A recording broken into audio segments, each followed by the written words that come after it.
Sir, NEET के मुद्दे पे आपसे मैं पूछना चाहूँगा, कल कांग्रेस की प्रेस कॉन्फ्रेंस करी, सीधे तौर पे सरकार से सवाल पूछे थे, कहा था लड़ाई लड़ेंगे, लेकिन अब उसके बाद में साफ करा गया है सरकार की तरफ से कि किसी भी तरीके से दोषियों को बख्शा नहीं जाएगा। जो बच्चों का भविष्य है, जो छात्रों का भविष्य है, उसके साथ कोई खिलवाड़ नहीं किया जाएगा, आज जांच की जाएगी। बिल्कुल, आज छात्र प्रदर्शन कर रहे हैं, राजनीतिक पार्टियों के प्रदर्शन छोड़िए, हम आंदोलन कर रहे हैं, प्रोटेस्ट कर रहे हैं।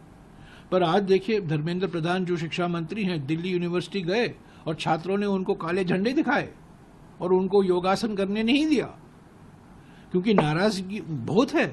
जिस तरीके से घोटाले हुए हैं यूजीसी नेट को लेकर, जो एग्जाम रद्द किया गया है, नीट को लेकर जिस पर कई सवाल खड़े हुए हैं, और सभी जो परीक्षा है उनके ऊपर, उत्तर प्रदेश में हो, मध्य प्रदेश में हो, गुजरात में हो, राहुल जी ने यही तो कहा, 3 बड़े मुख्य केंद्र हैं घोटाले के, शिक्षा घोटाले के, उत्तर प्रदेश, मध्य प्रदेश और गुजरात, तीनों बीजेपी शासित राज्य हैं, और प्रधानमंत्री इससे भाग नहीं सकते। यहाँ आसन कर रहे हैं, आज तो इंटरनेशनल योगा डे है, पर नीट के बारे में तो कुछ तो कह रहे हैं, परीक्षा पर चर्चा करते रहते हैं, पर लीक पर स्पीक नहीं है उनका, परीक्षा पर बड़े प्रवचन देते रहते हैं। तो ये 24 लाख छात्र, नीट 24 लाख छात्रों ने दिया है, उनका भविष्य का क्या होगा? नेशनल टेस्टिंग एजेंसी बड़े धूमधाम तरीके से बनाया गया, उस पर कई सवाल खड़े किए गए हैं। पहले शिक्षा मंत्री कहते हैं कुछ गलती नहीं हुई है, कुछ घोटाला नहीं है, कुछ फ्रॉड नहीं है, और बाद में स्वीकारते हैं, और 8 तारीख को सुप्रीम कोर्ट में सुनवाई है।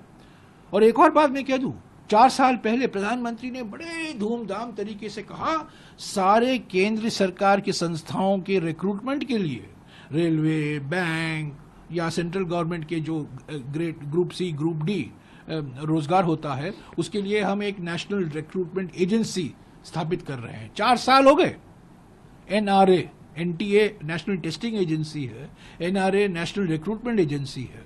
1,500 करोड़ रुपया उसको दिया गया बजट में, 1600 करोड़ रुपया दिया गया बजट में, 20 करोड़ रुपया खर्च किया है। आज तक नेशनल रिक्रूटमेंट एजेंसी ने एक परीक्षा नहीं किया, एक एग्जाम नहीं किया है, एक रिक्रूटमेंट नहीं हुआ है NRA के द्वारा। तो ये सब हेडलाइन के लिए किया जाता है, बस हेडलाइन के लिए।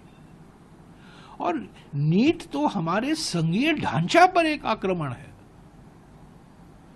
ये जो संघीय ढांचा हमारे संविधान में है, और कई राज्यों ने, तमिलनाडु ने, गुजरात ने भी कहा, महाराष्ट्र ने पिछले 4-5 दिन पहले महाराष्ट्र ने कहा कि हम नीट के खिलाफ हैं, कर्नाटक में कई सवाल उठे हैं। इस पर समीक्षा होनी चाहिए। मैंने तो मांग की है कि संसदीय समिति पर, मैं संसदीय समिति का सदस्य था 2014 और 2019 में, नीट की बात हुई, एक आम तौर से एक आम सहमति बनी, पर अभी उस पर पुनर्विचार होना जरूरी है। जिस तरीके से नीट चलाया गया है, जिस तरीके से लाखों युवकों के भविष्य से खिलवाड़ हुआ है, उस पर संसद पर एक बहस होनी चाहिए।